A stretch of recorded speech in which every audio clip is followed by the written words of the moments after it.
Estamos en este capítulo de Tiene el Don con Facundo Manes, todos lo conocen, él es neurólogo, neurocientífico y también diputado nacional. Estás a full de cosas, de tareas, recién lo estábamos hablando.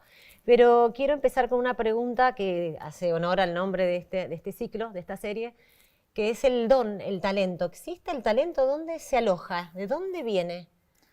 Bueno, sí, ciertamente existe el talento eh, para diferentes actividades, pero más importante que el talento Ah, es tener una mente abierta, tener una mente flexible. Te voy a contar un ejemplo. dale. En Inglaterra agarraron chicos con alto coeficiente intelectual, pero que tenían una mentalidad fija, pensaban que la inteligencia no se moldeaba, eh, que era bien fija. Y chicos con menos coeficiente intelectual, pero que pensaban, eran mente abierta, pensaban que la inteligencia era flexible, que con la práctica se expandía. Y a ambos grupos los pusieron a hacer problemas matemáticos muy complejos. Y el grupo que teóricamente estaba más preparado para resolverlos, el de alto coeficiente intelectual, como eran muy difíciles los ejercicios, se equivocaban, se frustraban y abandonaban. El grupo con teóricamente menos posibilidades de resolver los problemas complejos matemáticos, de menor coeficiente intelectual, pero Sí. con mentalidad abierta, que pensaban que con el ensayo y el error aprendían, rendían mejor. Así que es importante el talento, pero también es importante el esfuerzo, la práctica. Claro. Eh, Por ahí ese grupo estaba más acostumbrado a remarla, a fracasar y volver a empezar. Mira, te voy a contar a mi hijo Pedrito, que tiene talento para las matemáticas. Eh, no me interesa tanto la nota que se saca, el proceso. A veces me dice, papá, me saqué un 8, que para él es un desastre. Pero ¿cómo fue el proceso? Y me interesa más el proceso que el resultado. O sea que el talento existe, pero si Messi no entrena, el talento cae. ¿Y hay algo genético que se trae o es más bien en que está en el cerebro, en la pasión del corazón? Eh, Viste que hay gente que nace, estos grandes músicos clásicos que a los 7 años tocaban una sí, sinfonía. sí, sí, claramente hay en algunos aspectos un talento natural, pero en otras situaciones, por ejemplo en la medicina, es el esfuerzo, la perseverancia, la tenacidad, depende, hay talentos, pero también hay mucho esfuerzo. Ahora, si uno combina ambos, Y vos, recién hablamos que el primer amor es la medicina de Facundo. ¿Vos crees que sos un talentoso? Con todo el esfuerzo que haces y laburás, pero no, yo no me considero tan inteligente, me considero promedio. Para mí, yo cada vez agradezco más allá que tengo un doctorado en Cambridge, en Inglaterra, agradezco haber crecido en un pueblo. Eh, y en el pueblo yo me juntaba con todos los sectores sociales y con todas las edades. Al boliche del pueblo iban los divorciados de 40 o 50 y los chicos como nosotros de 16 años. Al colegio mío iba el más rico del pueblo, el más pobre. Y ahí yo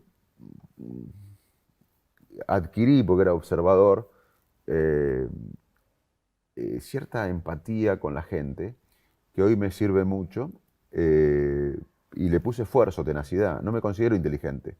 Eh, Ah, vamos, un no, poco, sos inteligente. no, yo creo que si voy a un test matemático, ¿Sí? soy promedio.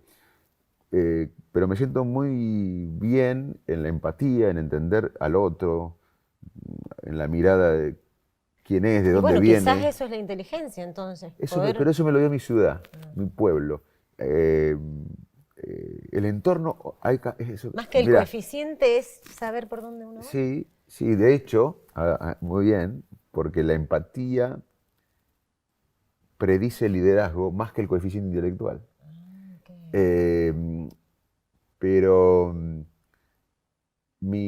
crecer en esta diversidad me cambió a mí. Y ahí quiero darte otro mensaje de la neurociencia en este caso, que es que el entorno tiene mucho que ver en nuestra personalidad.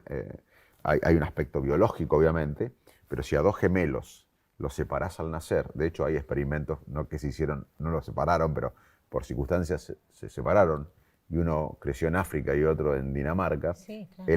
aunque tengan los mismos genes, el entorno los hace diferentes. Y qué importante es el entorno, sobre todo en nuestro país y en los países subdesarrollados, porque una persona que nace en una villa, que no se le desarrolló bien la cabeza porque no comió bien, que si vivió situaciones de estrés, el techo de chapa, que hacía frío, no, había días que los mandaban a la escuela, otros que no. ¿Tiene esa persona posibilidad, con esfuerzo, con una inclusión social, de poder cambiar su cabeza, todo eso que se fue formando de chiquitito dentro de él? La respuesta es sí. El cerebro tiene plasticidad y siempre se puede hacer algo, porque hay un mito o hay una definición que no es buena, que es, bueno, si no tuvo la nutrición adecuada, si no tuvo el estímulo afectivo y cognitivo, después de cierto tiempo no se puede hacer nada. Eso es mentira. Es mentira, no Sí. es que hay una edad que decís, ya estás No. en el horno. Siempre se puede hacer algo. Ahora, es cierto que un cerebro que no es bien nutrido, no es bien estimulado, tanto afectivamente como cognitivamente, tiene un impacto. Mira, te voy a contar un otro ejemplo. En Ecuador agarraron a chiquitos de clase media, media alta, con un cerebro bien nutrido, bien estimulado cognitiva e intelectualmente y emocionalmente, y chiquitos que venían de sectores más pobres, más vulnerables, con dificultad en la nutrición, con los padres que no hablaban con ellos porque estaban en su trabajo, con dificultades de conexión emocional, un ambiente de estrés, de pobreza. Y le mostraban 60 imágenes: suéter, camisa, lapicera, papel, caballo, vaca, imágenes. Los chicos de clase media, media alta, de 60 nombraban 60. Los chicos de clase pobre, que vivían en sectores vulnerables, de 60 nombraban 5. O sea que hay un impacto. Impresionante la brecha. Terrible. Esto lo hizo el BID en Ecuador, en chicos de 4 años. Ahora, obviamente que esto marca que es clave para un país que todos los chicos se nutran bien, tengan estímulo cognitivo y emocional.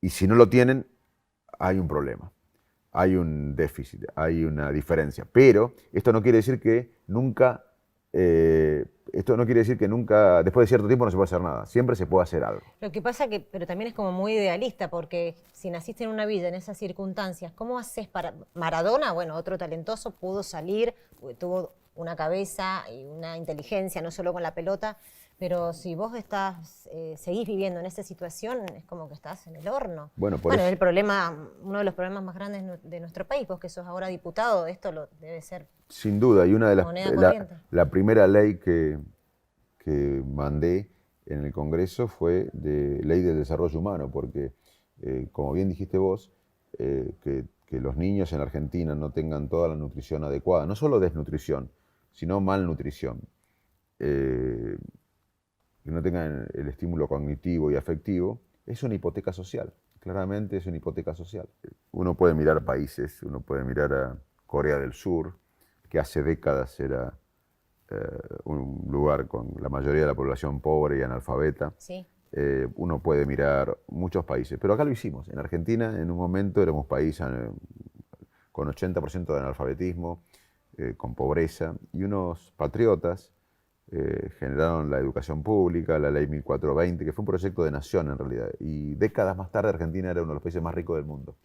O sea que después decaímos, pero tenemos que hacer lo que hicimos en el pasado. Pero da la sensación que en ese momento querían hacerlo, ahora da la sensación que es hasta una operación política tener unos en contra de otros, o sea que los chicos no coman, es como... parece como un quiste maligno, como que me estoy yendo por otro tema, porque quiero hablar más de vos. Necesitamos, pero, mirá, necesitamos... Qué pena. Uno no puede ser indiferente a eso. Porque la política hoy es todo acerca de mantener el poder y de acceder al poder, pero no de cambiar el país para las próximas generaciones. Exacto. Así que necesitamos menos políticos clásicos y más estadistas y más patriotas. Es un momento de patriotas, porque las pandemias nos cambian y nos puede cambiar para bien o para mal. Pero nada será igual después de esta pandemia. Entonces, es un momento para patriotas, para que todos nos involucremos. Argentina es un país que involuciona en todas las variables desde hace décadas. Sumado a eso, una pandemia nos interpela a todos. Por eso no podemos ver la decadencia por televisión o por los diarios. Tenemos que involucrarnos, y yo invito a la sociedad que se involucre. Es un tiempo histórico. Viene un mundo diferente, en ese mundo diferente un país diferente. Es la lucha de nuestras vidas encaminar la Argentina al progreso, y bueno, requiere que todos nos involucremos. ¿Y a vos te gustaría ser presidente y estar al mando de toda esa gran tarea? Porque cuánto laburo ser presidente. Yo no quisiera. Es demasiado trabajo, demasiada presión, demasiada gente que te va a odiar, que va a tratar de hacerte zancadilla. Mira, acá estuvimos y tenemos presidentes que después no pueden caminar por la calle, es cierto lo que decís vos.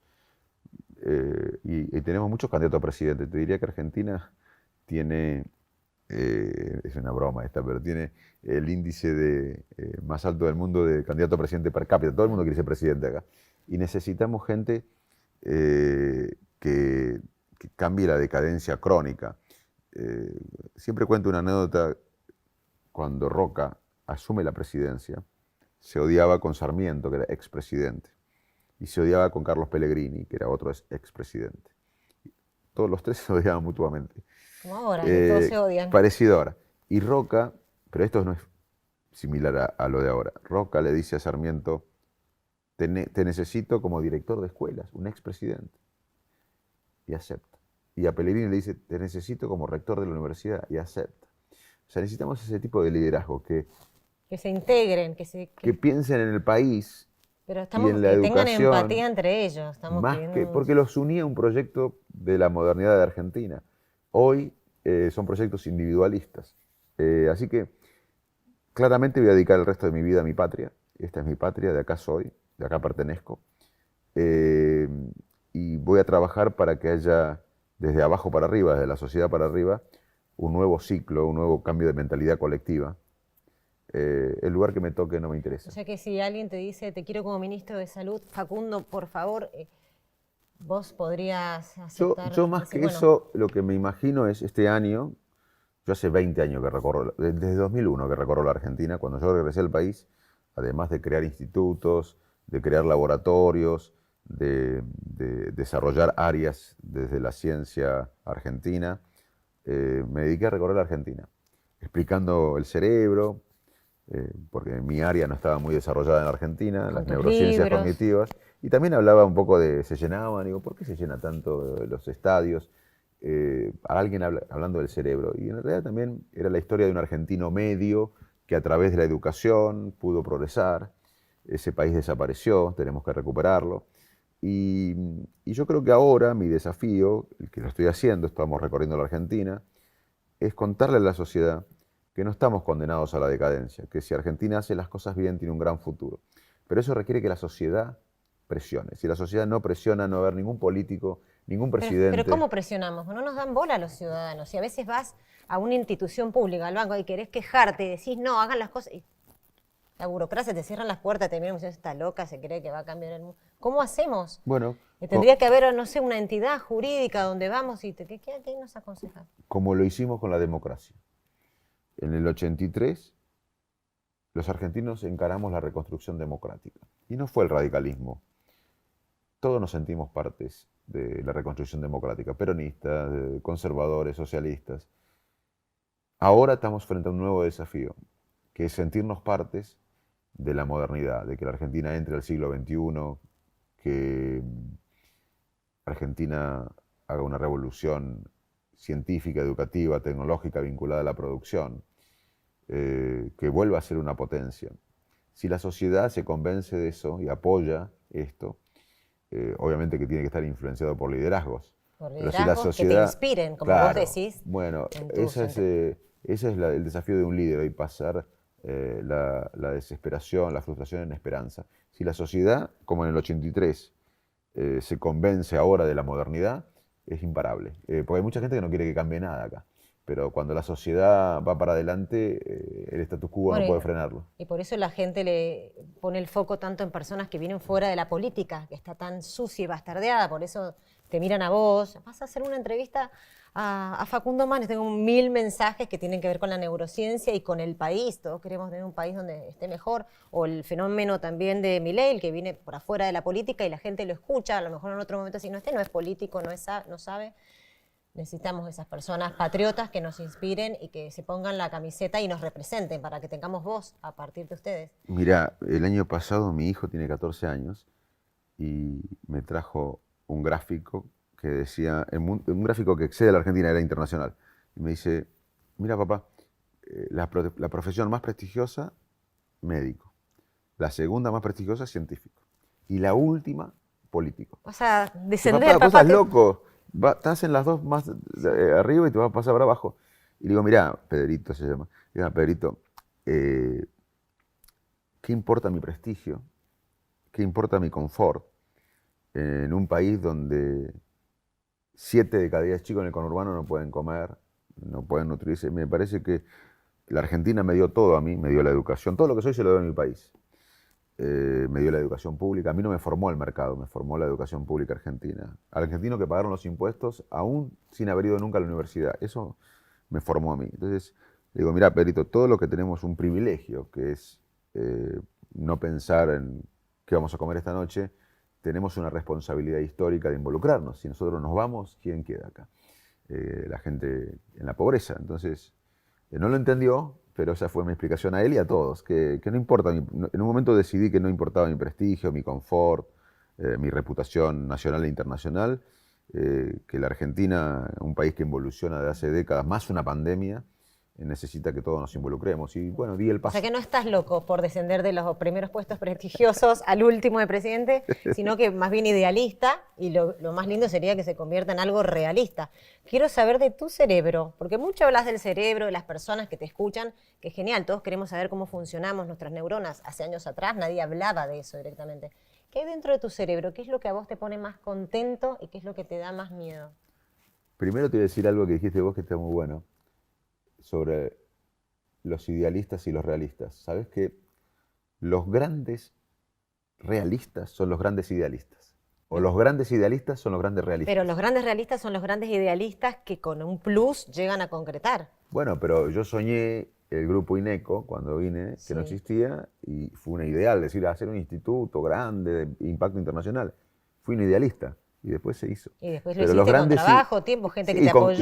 y sobre todo gente mejor que yo, que Y que- obstáculos, deben haber oh, muchos que te odiaron, que no querían que vos hagas eso, que muchos. aplastar la Sí. cabeza. Yo nunca me imaginé, porque mi manera de construir es siempre pensar en grande y soñar, no destruir al otro, pero sí hubo bastante envidia. La envidia Eso me es una sorprendió. pasión, Era es una ingenuo. pasión muy Era humana. ingenuo. Cuando creamos Ineco yo era un poco ingenuo en términos de envidia de algunos colegas y demás, pero bueno, me vino bien para esta etapa. Y ahora deben haber muchos que te envidian. Hiciste el training. Y ya tengo el cuero duro. ¿Tenés en mente quiénes son los que más te envidian hoy por hoy o que dicen, no lo digas, pero decir estos dos o estos o esta me No, decía mirá, lo peor? vos me preguntabas recién sobre mi cerebro y cómo Sí. funciona y qué me da Que te pone placer, contento. alegría y qué me da miedo.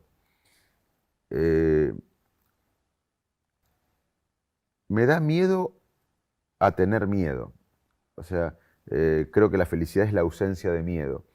Y a veces uno crea Qué lindo. miedos imaginarios.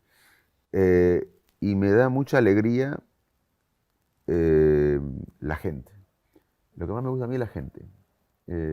Por ejemplo, yo ahora estoy hablando con vos y estoy disfrutando, estoy mirándote a los ojos, estamos rodeados del equipo, de los camarógrafos. Me gusta la gente, me da alegría la gente. Pero en algún momento te cansarás, dirás, ay, por Dios, que se vayan todos, quiero ir a mi casa, Sí, meterme en las sabanitas. y me gusta dormir también. Ay, qué lindo que es dormir. Hablemos de eso. Sí. Lo que más me gusta, lo que mejor me sale a mí Dormimos un es tercio de nuestras vidas. Sí, es mucho. ¿Y es Sí. necesario? Sí, Sí. no sabemos bien para qué, pero es necesario. Se cree que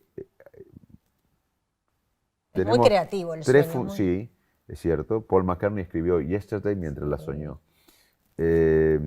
Porque cuando no hacemos nada, cuando dormimos, hay áreas del cerebro que no están asociadas que se asocian y pensamientos que no están asociados que se asocian.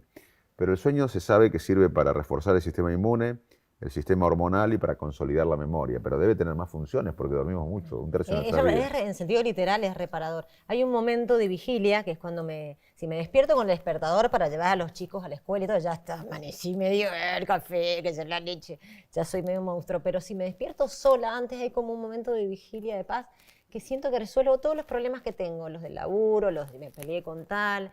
Después me despierto, estoy otra vez consciente y resuelvo lo que puedo, poco y nada.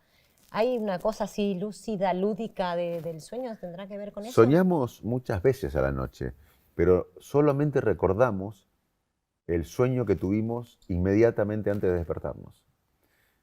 Pero, te voy a contar algo que te va a asustar y que tenemos que discutir en el futuro, por eso la gente tiene que saber de neurociencias, porque hay que ver qué hacemos con los datos de la neurociencia moderna.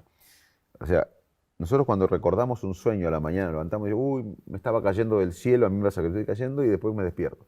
Ese sueño, o cualquier otro sueño, fue algo que sucedió inmediatamente antes que me levantara. Pero yo soñé muchas veces en la noche, donde no lo recuerdo los sueños. Pero ahora, en ciertos laboratorios del mundo, con tecnología, si uno se pone a dormir, la tecnología puede reconstruir imágenes con las que soñamos a la noche que nosotros mismos no nos acordamos cuando nos Ah, despertamos. qué lindo, quiero ese aparato. Se acaba la fidelidad con esto. Eso te iba a decir, me lo sacaste, que esté lejos de mi esposo, porque ya veo que ahí se acaban los matrimonios, se Sí. destruyen los matrimonios, el capitalismo se cae, porque la Total, familia... ya podemos acceder a lo que soñamos que nosotros recordamos. ¿Y dónde es? ¿Está en Argentina ese aparato?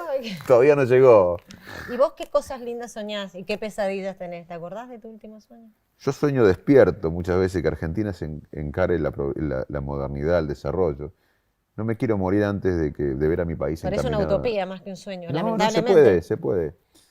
Yo creo que quizás me voy a morir, ojalá que viva 30 años más o 40. Pero si sos re joven, es Bueno, 52. 52 Es un y pibe. poner que viva 30 años más o 40. Pero yo creo que es muy posible que veamos la Argentina encaminada al desarrollo. Quizás no la veamos desarrollada, pero encaminada al desarrollo. Y eso estoy obsesionado que voy a dedicar el resto de mi vida a contribuir para que Argentina se encamine al desarrollo. Cosa que no hacemos hace 100 años. Dios, el cosmos y todo te oigan. Y bueno, es la lucha de nuestras vidas. ¿Y tenés alguna pesadilla recurrente? Viste que hay gente que no puede, por ejemplo, que tiene que saltar o volar y no puede. Sí, yo tengo una que hace un tiempo que no me pasa, pero bastante, que es que esa que te conté, que me caigo, voy del cielo, de un lugar alto, Sí. me caigo, y cuando voy a estallar, me despierto. O sea que no sabes qué. si Nunca te sé la morís, sensación de... Pasa eso, sí. Sí, esa es bastante recurrente en mí, ese sueño. No sé qué significa. Y no sé, pero vamos a preguntarle a algún psicólogo. A lo mejor si uno se muere en el sueño, te da un ataque al corazón. Y no Y sé. no sé, porque yo me despierto siempre. A veces quiero tener la sensación en el ¿Y sueño. en tu de- casa cómo sos? Por ejemplo, llegás un día, ahora que estás trabajando tanto, llegás un día a tu casa y está incendiada, lío, uno que no terminó con las tareas, tu mujer, ¿qué te vamos a preguntarte? ¿Qué te critica tu mujer? Pero sos como gritón, te estresás, porque uno te imagina super zen, pero nadie es zen todo Sí, el tiempo. soy muy cariñoso con mis hijos. Nunca me imaginé, en realidad... Besuquero, así, No, contacto no es físico. que planifiqué una familia ni tener hijos. Sucedió, yo viví en Estados Unidos, vine acá, conocí a mi mujer en 2 días, ¿A después nos dónde la casamos. conociste? Yo vivía en Estados Unidos, Sí. en Iowa, y venía para las fiestas, para Navidad. Sí. Mi papá estaba mal de salud, de hecho, yo ese verano volví a Estados Unidos y a los 10 días tuve que volver porque falleció. Pero cuando vine en diciembre, ese verano, a Navidad, a las fiestas, la hermana de mi mujer vivía con el marido en Estados Unidos, en el mismo pueblito que yo, en Iowa City. Y me dijo, che, mi hermana está al teléfono, me hizo de Celestina. Celestina. Y yo la llamé y nos encontramos 3 días antes que yo retorne a Estados Unidos. Y nos enganchamos y perdimos 3 días nada más. Y flashearon. Sí, entonces buscábamos excusas para... Yo decía, che, tengo que llevar un regalo. Nunca llevé tantos regalos a Estados Unidos. ¿Cuántos porque- años tenías vos ahí? Y yo tenía 20... A los 23 me recibí, hice la residencia, 28 años, 29. ¿Y ella? 25, 24, ¿Y a ella 25. puedo preguntarte a qué se dedica? Sí, es curadora de arte. Ah, qué lindo. Y tiene una galería de arte argentino, contemporáneo argentino. Y entonces, en esos 3 días... nos Tipo amor a quedamos- primera vista. Sí, nos Bueno, quedamos enganchados. Yo volví a Estados Unidos, a la semana fallece mi viejo, tuve que volver y ella me acompañó al velorio, al funeral en Salto. Y ahí le dije que quería volver a Estados Unidos con ella. Era otra época, no había WhatsApp, no había nada. tenés un Y, mail. Sí, y mail bueno, a los había. 3 meses nos fuimos a vivir juntos y, y era como dormir con el enemigo, porque yo era bastante ordenado y ella Oh. es media rea en el tema de Sos cómo. ordenado, Entonces estaba a la mitad del placar ordenado para ella tiró las valijas y digo, uy. Y no era como ahora, el pasaje de vuelta era un año en esa época. Y bueno, nos llevamos bastante bien. Y después me fui a Inglaterra, ella vino a la Argentina, después fue a Inglaterra, nos casamos y todavía estamos juntos. Y yo siempre tenemos 20 y pico de años de matrimonio y yo le dije que ahora tenemos 30 y pico, porque un año de pandemia vale por 10. Por supuesto. Y si sobreviviste a la pandemia, ¿sabes qué? Para todos, para ambos. Entonces, a tu mujer tendríamos que haber traído hoy acá, porque para conocer a un hombre uno le pregunta a la mujer y conoces al verdadero Facundo Manes. ¿Qué te critica ella? Me critica que... ¿Y qué te criticas vos? ¿Qué me critica ella? Ella es bastante relajada, más bohemia, más desapegada. Y a veces me critica que yo me preocupo mucho por las cosas. Y yo también me critico por eso. Yo creo que si uno me dijera que me arrepiento de mi vida de haberme preocupado por cosas inimaginarias, que tiene que ver un poco con la ansiedad y demás, o con la obsesividad. Así que ella me critica la misma cosa que yo me critico. Buscar el perfeccionismo, tratar de... ¿Cocinás? ¿Haces cosas en la casa? Soy muy malo, me gusta comer Ajá, qué lindo. no, pero me gusta comer, valoro los ingredientes, Claro. la calidad sé de cocina, pero cocino cosas básicas, pero no... Bueno, ordenado sos, cocinar no. ¿Y hay algún área de la casa que sea la tuya para limpiar o para mantener? El escritorio, que ahora la usa mi hijo Pedrito, que me lo ha invadido, así que hoy no tengo lugares en mi casa, está todo invadido. Pero la cama, me gusta meditar, medito, hago mindfulness. Conta meditar, control mental. ¿Tiene rigor científico Sí. la meditación? Sí, Eso tiene rigor científico. está o sea, comprobado. Sí, es bueno primero para mejorar la calidad de vida. Segundo, para muchas enfermedades como el dolor crónico, la depresión, la Sí. ansiedad, el estrés. Uno puede incitar a las defensas naturales a curar las enfermedades a través de la meditación. Y ahora, mira, se ha estudiado bastante en los últimos años la meditación, desde la salud, la medicina y la ciencia, y hay bastante evidencia científica que mejora la calidad de vida y ayuda mucho en muchas situaciones patológicas. Así que O sea, las células o las neuronas pueden cambiar su resonancia y empezar las a... conexiones cambian. Hay datos, lo más consistente que he leído, porque hay artículos de todos lados, pero es que cuando uno medita, las conexiones en el cerebro La cambian. sinapsis. Sí, y el flujo de actividad cerebral tiene una dinámica diferente la gente que medita y la que no, cuando meditamos y cuando no. Pero la meditación mejora la calidad de vida, claramente, porque un cerebro, por ejemplo, yo ahora estoy concentrado en esta charla, no estoy pensando en qué voy a hacer. Tengo muchas actividades después de esta charla, Me pero imagino. no estoy pensando en la próxima tarea. Porque eso te estresa además, Bueno, te aliena. un cerebro atento al presente es un cerebro más productivo y más feliz. Y en ese aspecto la meditación es clave, porque una de las claves de la meditación es el foco, estar Claro, atento es al que todos presente. queremos estar atentos al presente. El tema es que los pensamientos se filtran. El problema que tengo con mi hijo, el trabajo, mi jefe. ¿Cómo hacemos para decirle, "Shh, fuera de aquí"? Hay que salir de ahí. Mira, los pensamientos son como autos en una ruta. Y uno a veces quiere meterse en el medio para sacar y ordenar. Hay que ponerse al costado de la ruta y mirar los pensamientos y se van, como las nubes. A veces vienen pensamientos negativos, hay que dejarlos ir. Dejarlos pasar. Pero no hay que Pero a veces elaborar. a veces no es tan fácil. No es fácil. La libido, la energía, ¿es una sola? ¿Y de dónde viene? Bueno, Freud dijo que de los instintos y los impulsos, Jung, del cosmos. ¿Y Facundo Manes qué nos dice? El cerebro humano aprende de tres maneras. Cuando algo nos motiva, nos inspira y nos parece un ejemplo. Así que hay que tratar de buscar ejemplos, de buscar gente que nos motive y que nos inspire. De ahí surge mucho la motivación, del contexto. Y también hay un drive interno. Renueva la energía, decís vos. Tengo más libido porque Sí. estoy haciendo algo que me motiva. Y buscar un proyecto en la vida que nos exceda. Es muy importante, por ejemplo, este proyecto que me pasó a mí el año pasado de involucrarme en la política, quizás en términos egoístas era malo porque perdía tiempo familiar, perdía plata, si sos honesto, perdés plata en esto. Si fuese tu mujer te diría, no te metas en Bueno, política, pero quédate en la casa. a mí me hizo sentir parte de algo mayor a mí, que algo que me excede. Y eso me da mucha inspiración y motivación. Yo le recomendaría a la gente que busquen un sueño que los exceda, una tarea que sea más grande que ellos. Eso los va a motivar. No imposible, pero que esté... Pertenecer a algo que lo supera. Trabajar para cambiar el colegio del barrio trabajar para cambiar el club del barrio, trabajar para cambiar el país, para cambiar el mundo, pero tiene que ser algo que nos exceda a uno. Cuando uno trabaja para uno, para los intereses de uno, no tiene un Qué efecto tan lindo que es positivo. hablar con vos de todas estas cosas. Falta el almuerzo que tenés enseguida. Quédate con nosotros, y somos divinos todos, mirá. Escuchame, Es con vos. un español puntual, Ah, ¿sí? así que Te yo acompañamos me entonces. va a ¿Necesitas matar porque filmmaker? recién le dije que llegaba tarde, así que espere. Un ratito, un ratito. ¿Y cuándo te pasó por primera vez? Porque vos hace unos años atrás manifestabas que no estabas interesado en la política. ¿Cuándo fue la primera vez que te picó el bichito? ¿Y con qué emoción, mira, te pregunto en términos de Manes, con qué emoción te llegó esa primera vez? Con la pandemia. Ahí en la pandemia yo entendí, desde el principio, por mi entrenamiento médico, científico y mis lecturas, entendí que, como pasó siempre en la historia, si uno ve la historia, lo que pasa ahora en Rusia y Ucrania, lamentablemente no lo sorprende, porque las pandemias siempre producen estas cosas. Entendí que la Argentina sabía que era un país que lamentablemente involucionaba en todas las variables educativas, económicas, sociales, más una pandemia, que es una crisis multidimensional, es una crisis de salud, educativa, psicológica, geopolítica, ética, moral, etcétera, etcétera.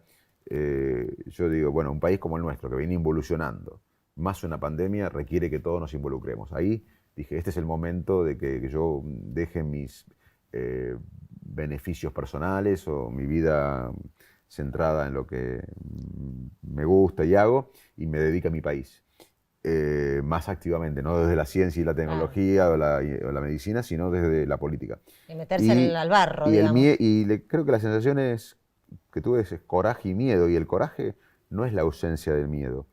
El coraje es ir para adelante con miedo, y yo fui para adelante con miedo. ¿Y tenés miedo ahora? ¿Todavía? Me imagino que sí, porque los miedos... No, ahora no tanto, porque veo que hay una sociedad que es mejor que la dirigencia.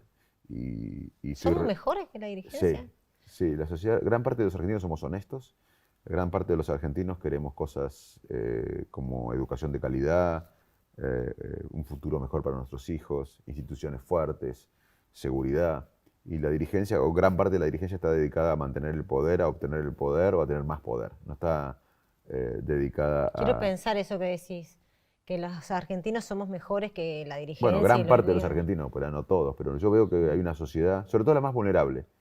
Yo recorro los lugares más vulnerables del país y del conurbano bonaerense, y esa gente que está quebrada económicamente, que está con años de frustración, es mucho más sensata que la dirigencia. Esa gente quiere seguridad, educación, trabajo, un futuro mejor para los hijos, mientras la dirigencia pelea por puestos de poder. Se ha dicho, señores, pero la pregunta que te hago, vos que sos tan inteligente, es, ¿conocés a Mayra Arena? Sí. Bueno, que ella dice que las personas pobres, que hay tantos estigmas, no trabajan porque no vieron a sus padres trabajar ni a sus abuelos trabajar, no tienen el chip incorporado.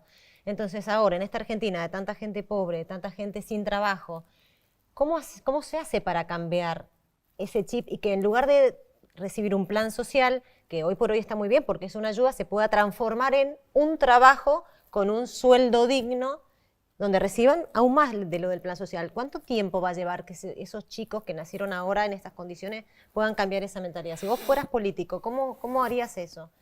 Bueno, primero que yo creo que Argentina... Eso es político, si fuese el presidente, digo, el que manda en esa área. Yo creo que en la Argentina el mayor desafío que tenemos es un cambio cultural, un cambio de mentalidad colectiva. Sin un cambio cultural y de mentalidad colectiva para encarar el progreso, acá no hay plan económico ni político que funcione. Y pasó con la democracia. Vos fíjate que en los 80, en el 78 la sociedad aplaudía el Mundial de Fútbol, y años más tarde encaramos la democracia. Fue un cambio de mentalidad colectiva. Si nosotros no hacemos este cambio de mentalidad de pasar de la decadencia, de administrar pobreza, de discutir su desarrollo sustentable, si no pasamos con un cambio de mentalidad colectiva a encarar el progreso, la prosperidad, el siglo XXI, ningún plan económico y social o político va a funcionar. ¿Y cómo se hace eso? Con liderazgos. ¿Te gusta el cine? ¿Ves a Sí, me gusta el Campanella? cine. ¿Te Sí, cae me bien? gusta. Campanella, Soy amigo de la parte. Ah, sos amigo. Bueno, él hizo el capítulo del cine y dice, Argentina duele, me duele. que es un poco lo que vos decías, y hay mucha gente que quiere cambiar eso. No sé por qué no cambiamos. Ojalá todos ustedes y todos nosotros podamos hacer algo. Y hay otra cosa que me gusta, que vos decís que la inteligencia del grupo es mayor a la sumatoria de las inteligencias particulares. Es así. Y que para eso hay que tener empatía, varias personas liderando, más allá de que hay un jefe, Exacto. un líder, e incorporar mujeres. Hablanos a las mujeres. ¿Cómo vamos? La diversidad de género es clave para el funcionamiento de los equipos. Pero sabemos que las mujeres hasta hace no mucho no tenían acceso a la educación, tenían matrimonios que eran arreglados. Ahora eso está cambiando, por suerte. ¿Cómo Mira, harías para que las mujeres estemos más integradas? bueno, Vamos, así te votamos. yo creo que el futuro, donde veo una gran fortaleza en la Argentina, es en los jóvenes y en las mujeres. Yo creo que el futuro de la Argentina está en las mujeres y en los jóvenes. ¿Es diferente nuestro cerebro femenino al masculino? Hubo muchos estudios y hay muchísimos estudios comparando el cerebro masculino y femenino, y uno puede encontrar que en un artículo se encontró que las mujeres son mejores en esta tarea, los varones en otra. En síntesis, no hay tanta diferencia. No hay tanta diferencia. Y te quería decir algo con lo que comentaste de Campanella, de que a la Argentina le duele. Una de las cosas que me pasó a mí, con respecto a preguntas anteriores a que me hiciste, es que, y le pasó a Juan B. Justo. A Juan B. Justo, que era médico, le dijeron, ¿por qué te dedicaste a la política? Porque había mucho dolor en la sociedad y mi consultorio no alcanzaba. Y a mí me pasó lo mismo, sentía que el dolor era tan grande, es tan grande en la sociedad argentina, que no alcanzaba mi consultorio. Y hablando de esto, del dolor, algo que es muy duro, que es cuando uno tiene que elaborar un duelo. Se te muere un hijo, un mejor amigo, o cuando tuviste una infancia con violencia física o psíquica. ¿Cómo se elabora un duelo? Vos que conoces también las neuronas. Y primero hay etapas y no hay que apurar esas etapas. Hay diferentes etapas de negación, de ira, pero los seres humanos, con el tiempo, somos bastante adaptativos y resilientes. La resiliencia es una capacidad de nuestro cerebro que nos permite enfrentar una adversidad, superarla y salir fortalecidos. Así que los seres humanos tenemos una gran capacidad de adaptación y de resiliencia, pero no se pueden apurar etapas, va a haber etapas en un duelo. Donde va a haber que descender a la oscuridad, pero la luz está. Siempre. Las neuronas permiten que todo se acomode. Siempre, y para la Argentina más. Yo creo que la Argentina en el mundo que viene tiene un enorme potencial, porque el mundo que viene va a necesitar muchas cosas que Argentina hace bien. Alimentos, energía, ciencias de la salud, industria del conocimiento. Depende de nosotros. Hay una película que vos recordarás que se llama Lawrence de Arabia, en donde Lawrence de Arabia le dice a Omar Sharif, que era un militar árabe, nada está escrito, el futuro depende de nosotros. Y nada está escrito, el futuro depende de nosotros. Depende de nosotros. Y vos también decís que la manera en que pensamos determina la manera en que sentimos, que podemos crear la realidad. En el lado negativo de eso, ¿no es como que nos pueden lavar el cerebro? Por ejemplo, los políticos de ahora, que no sé si hay sesgo en las encuestas o qué, cada uno quiere que pensemos. Bien. Hay partidos políticos que crean la realidad, o con mucho poder, pagan consultoras, pagan los medios, pagan las encuestas y crean una realidad que después se la creen. Sé que los come se comen el personaje. Sí, exactamente. Cuando nosotros dimos el paso en la provincia de Buenos Aires, nos decían que era una locura, que vamos a hacer un papelón y qué sé yo, y en 20 días de campaña sacamos 1,5 millones de votos, ganamos la mayoría de los distritos de Buenos Aires, cambiamos la dinámica política de la provincia y eso impactó en la nación.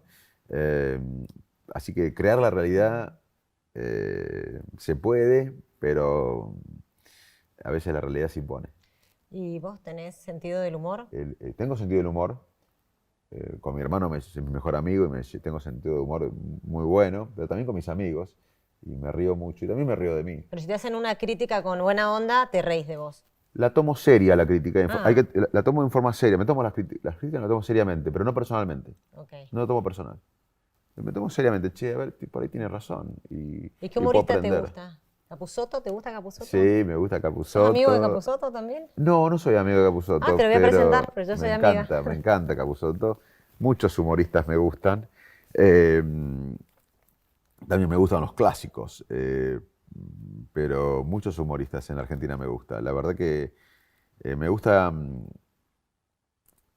eh, Nito Artaza, me gusta eh, Gasalla. Gasalla, me gusta Olmedo, la verdad que ¿Y leer algo que no sea de neurociencia? ¿Novelas? ¿Qué sí, autores te gustan? sí, me gusta Kafka, Bien.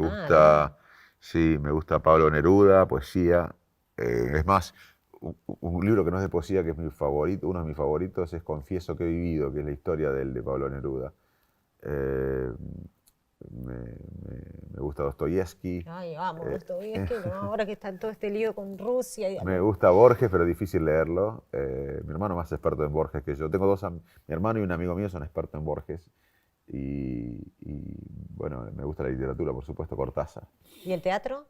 Bueno, hice teatro.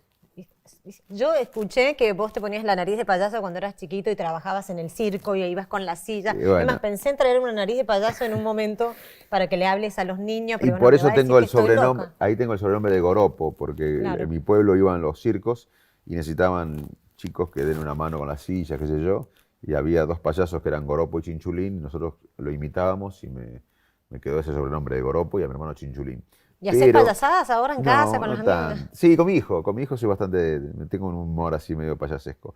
Nos divertimos con un código especial que parecemos dos locos. Y Ay, muero por ver eso. Le voy a decir a tu sí, mujer que me pase un videíto. es divino.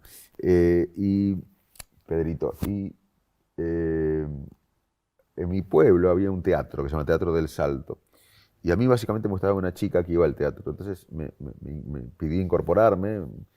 eh, Después terminé siendo novio de esa chica. No ¿Ves? vieron, manes, me salió no vieron. Persistente, viste, persistente. Ah, Viste que, el persistente, viste ok. que no soy tan inteligente, pero persistente.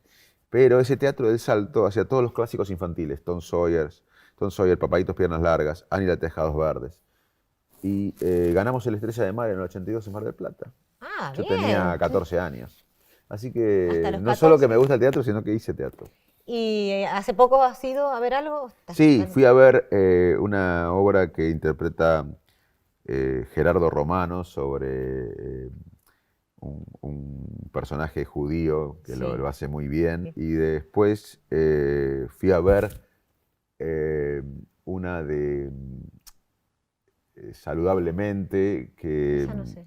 sí, estaba Leonor Benedetto, Ah, Ortega, que la dirige Moscari. Moscari, y la Sí. hicieron basada en nuestros libros. Ah, bien, ahí José nuestros María libros. Moscari la hizo basada en nuestros libros y la fui a ver, me gustó Pensé que mucho. mira, me sorprendiste, pensé que me ibas a decir, no, hace un montón, no tengo tiempo. Sí, voy al teatro. Bueno, cuando puedo Sí. voy. Pero trato de seguir Aparte que te entretenés y es creativo, salís del teatro total, total. Y aparte te llevan a otros mundos, ¿no? y a otro mundo. ¿Y cuál es hablando de mundos, cómo te llevas con la plata? ¿Tu relación Es raro. sos ahorrador o sos generoso? Mira, en lo pequeño, eso es raro. Porque en lo pequeño a veces pierdo un cable de la computadora y digo, Sí. uy, y por ahí no me importa, grande suma de dinero no me importa. O sea, soy raro. ¿No te gusta malgastar? ¿Dónde, No chicos, sé, dónde dejaron? tengo una relación rara Ah, porque es como que en lo pequeño qué sé yo, se me pierden 100 pesos y me preocupo. Y por ahí me pierdo mucho más cantidad en otra cosa y y no además me tendrás que importa. invertir, porque, Eh, digo, que recorriendo el no, no, país y pero todo no eso. hay no tengo gran apego a la plata. Pero si te vas de vacaciones, por ejemplo, ¿a dónde te vas? ¿A Brasil? Sí, ¿A dónde bueno, te yo viajé mucho por el mundo. Una de las cosas que Pero me gusta es solo, con viajar. tu trabajo. Sí, viajé Y, por mi actividad científica claro. y médica, conozco bastante el mundo. Y eso es una cosa que más me gusta. Y con mi familia, antes de la pandemia, en los últimos años, yo los llevaba a mis hijos y a mi mujer a donde autoritariamente decidía yo. Ellos querían ir a lugares más. Y yo quería ir a lugares, a los países que me faltaban conocer, y muchos estaban en guerra. Es más, antes de la pandemia estaba planificando ir a Irak. Claro, bueno, Me salvó a mi un familia. destino medio complicado. Sí. Bueno, pero muchos fui porque ya conozco bastante el mundo, entonces los países que me quedan, la mayoría está en guerra, o son peligrosos, o no hay hoteles buenos, o normales. Entonces, mis familias por ahí conocían, mis hijos conocen, no sé, lugares exóticos y no conocen Mar las del cataratas. Plata, Las las cataratas. cataratas del No, Iguazú. Mar del Plata creo que conozcan, ahora fuimos a Bariloche, pero eh, una de las cosas que me gusta es viajar, pero conocer lugares nuevos. Y decirle a tu familia a qué lugar van todos. No, mi familia quiere ir a lugares que van, la mayoría. Yo quiero ir a lugares exóticos y raros y que no conozco y cada vez son más peligrosos. Y Así que ahora como... ya hicimos un pacto. Mi hija, Sí. Manuela, le gusta más viajar. A Pedrito es medio bohemio, me gusta el ajedrez, está en su mundo. Y mi mujer no le gusta lugares peligrosos. Entonces, Manuela es la que más me va a acompañar post pandemia a los lugares más que me quedan conocer. Bueno, no vas a ir a Rusia ahora o a Ucrania, me imagino. Fui a Rusia y a Ucrania iba a ir, pero bueno, ahora no voy a ir. Y justo tenía planificado ir a Ucrania justo el año de la pandemia, que empezó la pandemia. Eh, pero sí, fuimos a lugares muy peligrosos y yo tengo en mente ir a lugares donde hay Pero guerra. estás loco, Facundo, ¿cómo vas a ir ahora? O Irak sea, me gusta, por ejemplo, tengo en la cabeza Irak, Siria, me gustaría ir. pero cuando esté todo más tranquilo. No, ahora hay lugares que se puede ir. Sí. En Damasco se puede ir, por ejemplo, ahora. Ayer estuve viendo, mira, anoche estuve viendo un programa que cómo ir a Damasco y bueno, pero Sin no que tengo te tiempo maten, ahora. sin No que te tengo maten. tiempo ahora, porque estoy dedicado a ser su servidor público. Está muy bien, ahora te tenés que quedar por acá. Sí. Además, si no te van a criticar. El Sí. diputado Facundo Manes se fue de vacaciones. Y hablando de la guerra, ¿no pensás el ser humano es un caso perdido? Otra vez, esta guerra que parecía, viste, que quedó allá en la Segunda Guerra Mundial, igual. Sí, es una tragedia, algo impensado en este siglo. ¿Por qué hacemos Eh, eso las personas? Hay intereses económicos, queremos, pero... Y porque hay un factor humano. Hay muchos artículos que hablan de qué pasa en el cerebro de Putin, que en los últimos años se aisló, el aislamiento fue estricto en él, y quizás impactó en su decisión y en su rigidez mental, pero yo creo que no se puede nunca dejar de lado los aspectos psicológicos de un tirano que hace esto. Está loco, evidentemente. No tengo información, pero sospecho que hay algún factor en su mente que ha cambiado en los últimos años, y creo que la pandemia también ha influido. Empatía no creo que tenga. No, al Hablando de contrario, es alguien que es un tirano y bueno, yo creo que eh, el mundo tiene que entender que en los países que no hay instituciones se depende de la mente de una persona, que muchas veces hace estas cosas. ¿No te da miedo? Por eso los países tenemos que fortalecer las instituciones. Lo único que frena esto es las instituciones. ¿No te da miedo a veces en Argentina que si esto sigue así, estamos yendo para el lado de una tiranía? Estoy exagerando con las palabras que uso, pero viste que a veces en la cabeza, que tiene libre licencia de pensar cosas, ¿no te pasa? Sí, sí, me pasa, me pasó, pienso. Creo que Argentina tiene una sociedad que no va a permitir eso, pero tenemos que estar atentos. Ojalá hay que salir con las cacerolas, con... Sí, creo que Argentina no va a permitir eso. La sociedad argentina aceptó vivir en democracia. Es más, Argentina tiene uno de los índices de mayor aprobación a la democracia en América Latina en los últimos meses. Creo que valoramos algo que nos costó mucho conseguir y la valoramos por suerte, pero hay riesgos porque la democracia en el mundo está en riesgo. Vos fíjate la división que hay en Estados Unidos, la división que hay en Francia que vimos en estos días. Está en riesgo la democracia, pero bueno, por suerte es una de las cosas buenas que tenemos en Argentina, que la mayoría quiere vivir en democracia, más allá que la democracia no nos dio prosperidad. No nos dio prosperidad o crecimiento económico. Decís. ¿Sí? Tengo una pregunta del matrimonio. ¿Al cerebro le gusta el matrimonio? ¿Has hablado algunas veces del apego? Nosotros biológicamente no somos monógamos. No somos monógamos Es cultural, biológicamente. es cultural, es un contrato. Claro. Es un contrato que tiene alguien de confianza. Uno a veces Y- tiene ganas de escuchar lo contrario. Sí, somos monógamos, No, pero no. Y el matrimonio se creó cuando la expectativa de vida era 22, 23 años.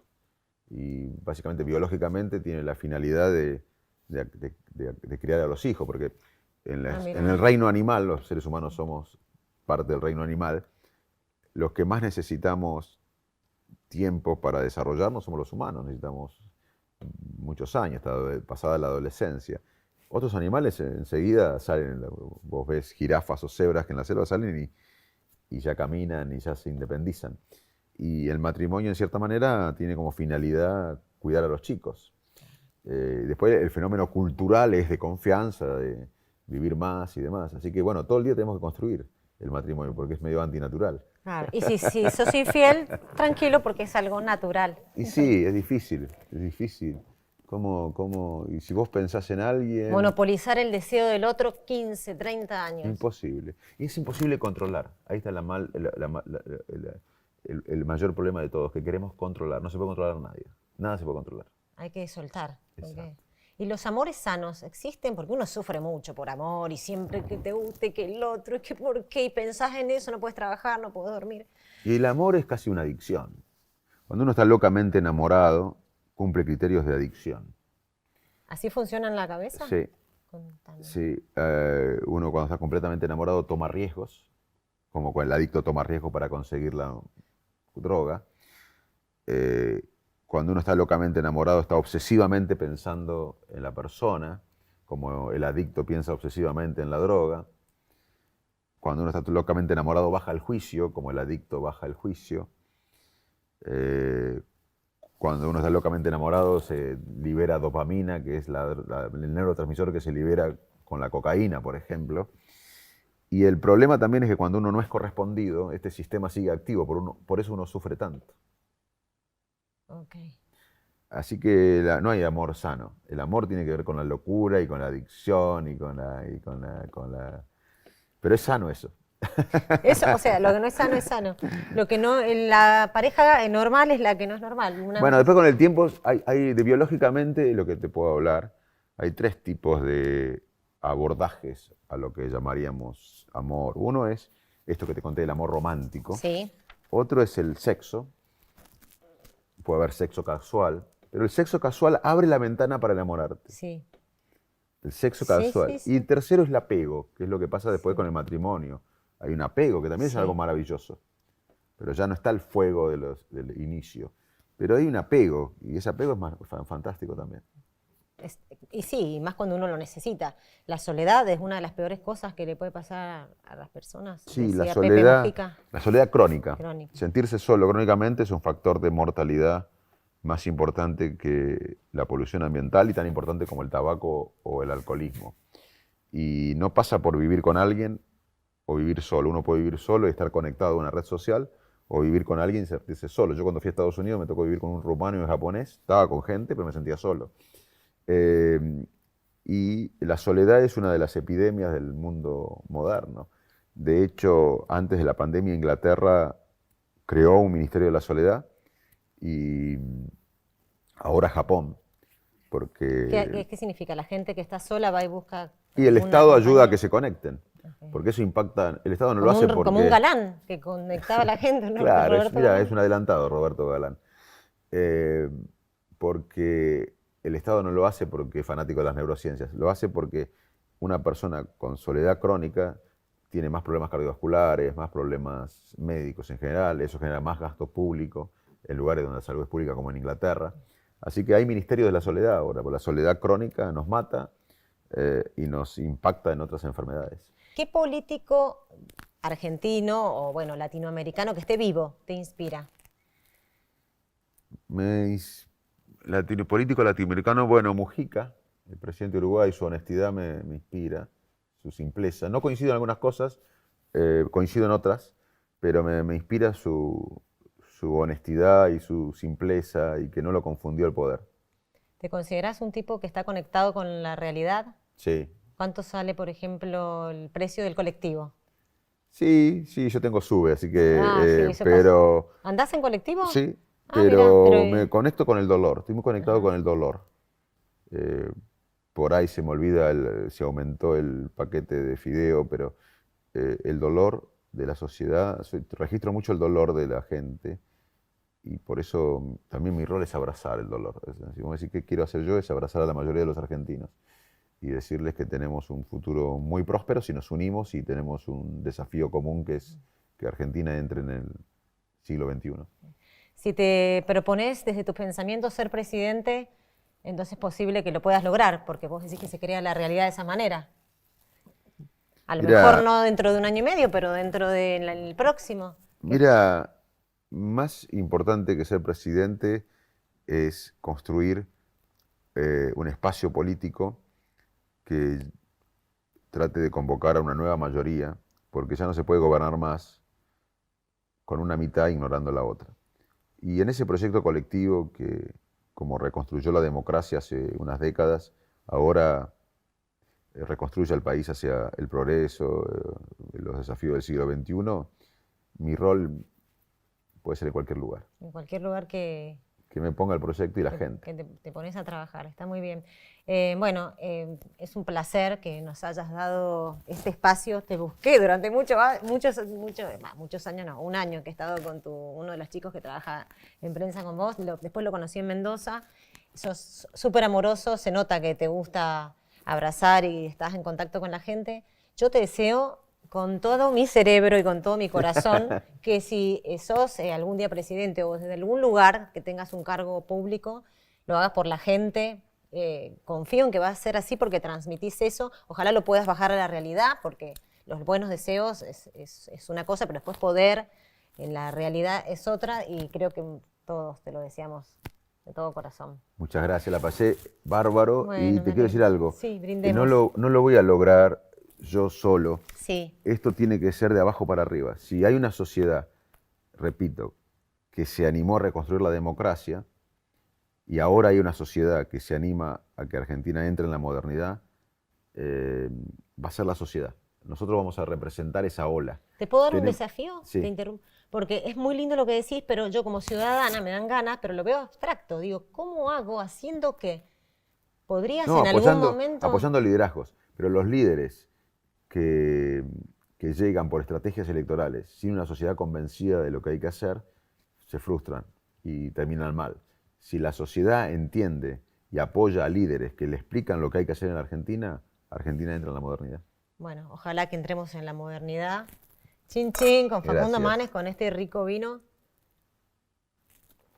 Qué rico. Bueno, y ahora te doy el regalito que te manda, recién los estuvo chusmeando, que te manda Viña Cobos, que tiene los vinos más ricos de Argentina para Facundo. Sí, vinos talentosos para otro talentoso. Los conozco y son excepcionales. Sí, ¿los probaste antes? Sí, bueno. Sí, y conozco el viñedo, así que... ¿Sí estuviste en la bodega de Viña Cobos, en la Ruta 7, cerca de mi casa? ¿Ah, sí? Sí, yo vivo ahí en Vistalba, Luján de Cuyo. Vivís en un lugar paradisíaco. Divino, hermoso. Sí. Bueno, cuando vayas a Mendoza, avisanos que te vamos a llevar a comer a Viña Cobos. Y los argentinos tenemos que aprender mucho de Mendoza. Sí, Hay ¿por muchas qué? cosas. Y porque ustedes tienen el sistema del agua, influyó mucho en la mentalidad colectiva. Que éramos un desierto que se transformó. Bueno, pero eso habla del bien común, de pensar estratégicamente, algo que nos falta a los argentinos. Y también no tienen reelección de gobernador, lo cual los hace más democráticos. Hay muchas cosas que tenemos que aprender de ustedes, además de la provincia muy linda que tienen. Bueno, venite a vivir a Mendoza en algún momento. Me encantaría. En tu retiro. Me encantaría. Aparte es una provincia bastante radical. Sí, así que radicales en varias cosas somos radicales. ¿Cómo te imaginas tu retiro un día? Después de que seas un gran político y un gran dirigente. ¿A dónde? ¿En Mendoza? ¿Te venís a Mendoza? Sí, Mendoza puede ser un lugar. Vamos, me gustaría 2 o 3 lugares en el año. Uno es Mendoza. Bueno, ahí te vamos a recibir. Vamos a terminar con un abrazo. Sí, obvio, por supuesto. Un abrazo para Facundo, gracias. Gracias a vos. Un placer. Gracias por ser tan generoso. Un placer.